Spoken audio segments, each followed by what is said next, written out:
जीत के बाद धर्मनगरी पहुंचे सांसद साक्षी महाराज। भारतीय जनता पार्टी के 7 बार से सांसद स्वामी साक्षी जी महाराज आज धर्मनगरी वृंदावन पहुंचे, जहां पर परिक्रमा मार्ग स्थित अपने आश्रम पर साक्षी महाराज ने मीडिया से बातचीत की और कहा कि मुझे भगवान बांके बिहारी, राधा रानी और श्री राम और ब्रजवासियों का आशीर्वाद प्राप्त है कि सबसे पहले मथुरा से चुनाव जीता और फिर लगातार बड़े बड़े नेताओं की जमानत जब्त कर 7 बार सांसद बना, जो कि किसी अदृश्य शक्ति की कृपा मुझ पर है। वहीं उन्होंने अयोध्या से भाजपा की हार पर बोला है कि मैं समझता हूं कि अयोध्या पर विकास नहीं, जातिवाद ने चुनाव जीता है, जबकि वहां 5 विधानसभा हैं, लेकिन शहर अयोध्या में हम जीते हैं। लेकिन सपा के प्रत्याशी का जातिगण वोट ज्यादा होने के चलते ग्रामीण इलाकों में उनकी जीत होना चिंता की बात है। श्रीधाम वृंदावन परम पवित्र भूमि है और जो लोग हिंदू आस्था में विश्वास रखते हैं, प्रायः उनका मन वृंदावन की तरफ दौड़ता ही रहता है। जब मैं राजनीति से बहुत दूर था तो मैंने अपने रहने के लिए आवास बनाया था, लेकिन जब से राजनीति के दंडकारण्य में घूमने लगा तब से आना कम हुआ। पर जब भी मौका मिलता है तो मैं आने का प्रयास करता हूँ। उसी संदर्भ में आज यहाँ आना होगा। महाराज जी, लगातार जीत का ताज जनता तैनाती रहती है। इस बार फिर काफी चुनौतियों के बीच ये चुनाव हुआ और उसके बाद भी जनता ने अपने भरोसा जताया और आपको जीत का ताज बनाया। क्या मानते हैं किस तरीके से जनता का विश्वास रहा है? मुझे लगता है कि मैंने अपने राजनीतिक जीवन का शुभारंभ ब्रजभूमि से किया था, तो राधा रानी की कृपा कहूँ, फिर बांके बिहारी जी की कृपा कहूँ, ब्रजवासियों का आशीर्वाद कहूँ, ब्रजभूमि का चमत्कार कहूँ, मुझे नहीं पता, लेकिन इस ब्रजभूमि से ऐसा आशीर्वाद मिला तो मैंने जिंदगी में कभी हार का मुंह नहीं देखा। तो जब भी मैं जीतता हूं तो मुझे ब्रज याद आता है, वृंदावन याद आता है, श्री राधा रानी याद आती हैं, कोकिला वन याद आता है, बांके बिहारी याद आते हैं। तो कुछ तो है इनकी कृपा आशीर्वाद मेरे पास कि लगातार मैं 7वीं बार सांसद बना हूं और हर बार चुनौतियों को चीरता हुआ। मुझे याद है कि जब मथुरा से मैं चुनाव लड़ने वाला था तो माननीय अटल बिहारी वाजपेयी ने मुझसे मना किया था कि जगह ठीक नहीं, चुनाव मत लड़ो, क्योंकि माननीय अटल जी के यहाँ कभी जमानत जब्त हुई थी। पर मैं भगवान का नाम लेके लड़ गया, महाराजा विश्वेंद्र सिंह की जमानत जब्त हो गई। तब अटल जी ने मुझे फर्रुखाबाद भेजा कि सलमान विदेश मंत्री, उनको आपके अलावा कोई नहीं हरा सकता। तो वहां जाके 2 बार उनकी जमानत जब्त कर दी और 3 बार से लगातार उन्नाव में रिलायंस ग्रुप की अनु टंडन, जो बहुत पैसे वाली हैं, उनकी जमानत जब्त करता चला आया हूं। इस बार मैंने हराया, 2 बार जमानत जब्त की है।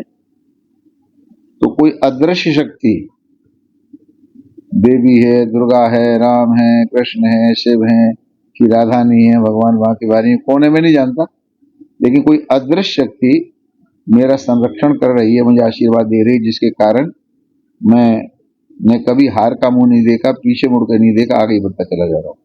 जिस तरीके से देखा जाता है विपक्ष लगातार हमलावर होता हुआ आता है और विपक्ष के द्वारा लगातार भारतीय जनता पार्टी की जाती है। इस बार अयोध्या जैसी चीज भारतीय जनता पार्टी आई है, क्या मानती है? देखिए, प्रॉपर अयोध्या तो भारतीय जनता पार्टी भारी बहुमत से जीती है। एक लोकसभा में कहीं 5, कहीं 6, कहीं 8 विधानसभाएं होती हैं। तो मेरी जानकारी के अनुसार अयोध्या में 5 विधानसभाएं हैं। तो 5 विधानसभाओं में से अयोध्या तो पार्टी भारी बहुमत से जीती है, पर जो ग्रामीण की 4 विधानसभा रह गई, वहां हारे थे, उसकी भरपाई भी अयोध्या नहीं कर पाई। तो मुझे लगता है वहां सिद्धांत, आदर्श, राम, ये सौहार्द नहीं जीता, वहां जातिवाद जीत गया। क्योंकि वहां के जो जीते हुए सांसद हैं वो ऐसी जाति से आते हैं जिनकी वहां बहुत बड़ी संख्या है। तो अभी मोदी जी ने सोचा सबका साथ, सबका विकास, सबका विश्वास, सबका प्रयास। तो मोदी जी ने पूरी ईमानदारी से काम किया पर जनता के अंदर अब भी जातीयता की दुर्भावना भरी हुई है। वो राष्ट्र को नहीं देखते, राम को नहीं देखते, जातीयता के चंगुल में फंसे हुए हैं। उसी का दुष्परिणाम हुआ वो अयोध्या जो कभी खून से सनी होती थी। इन हाथों ने अयोध्या में राम भक्तों की लाशों को उठाया, शरीर से निकाला, कोठारी बंधु की लाशों को उठाकर चक्रराम मंदिर हम लेकर के आए।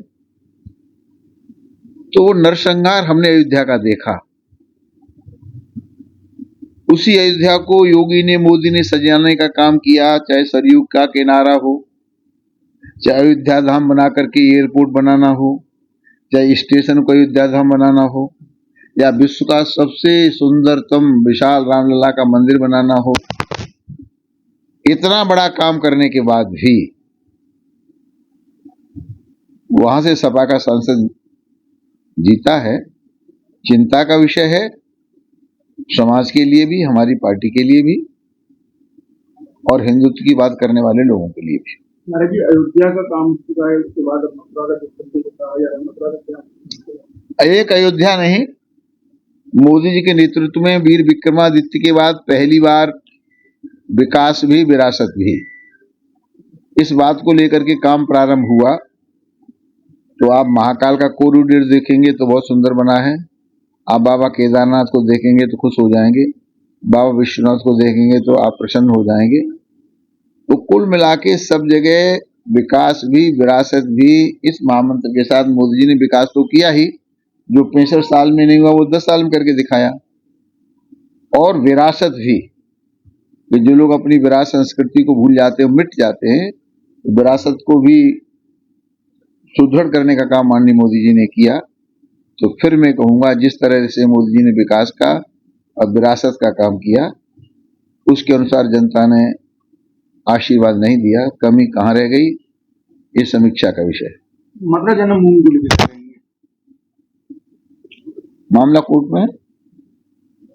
हम लोग बाबा साहब भीमराव अम्बेडकर के संविधान को मानते हैं। यहाँ भी संवैधानिक तरीके से जो कुछ होगा ठीक होगा। और चूंकि आप ही कह रहे हैं मथुरा जन्मभूमि, तो है ही मथुरा श्री कृष्ण जन्मभूमि। तो आज नहीं तो कल कोर्ट की भी समझ में आएगा कि हिंदुओं की आस्था का प्रश्न है और मथुरा भगवान श्री कृष्ण जन्मभूमि है। निश्चित रूप से कोर्ट भगवान श्री कृष्ण के पक्ष में आदेश देगा, भव्य मंदिर बनेगा। आज ही लाएं अपनी मनपसंद Maruti Suzuki car Uma Motors Arena से और पाएं तुरंत फाइनेंस की सुविधा कम से कम ब्याज दर पर। साथ में आपकी पुरानी गाड़ी की सबसे ज्यादा एक्सचेंज कीमत पाएं ट्रू वैल्यू में। नंबर नोट करें 9997682222।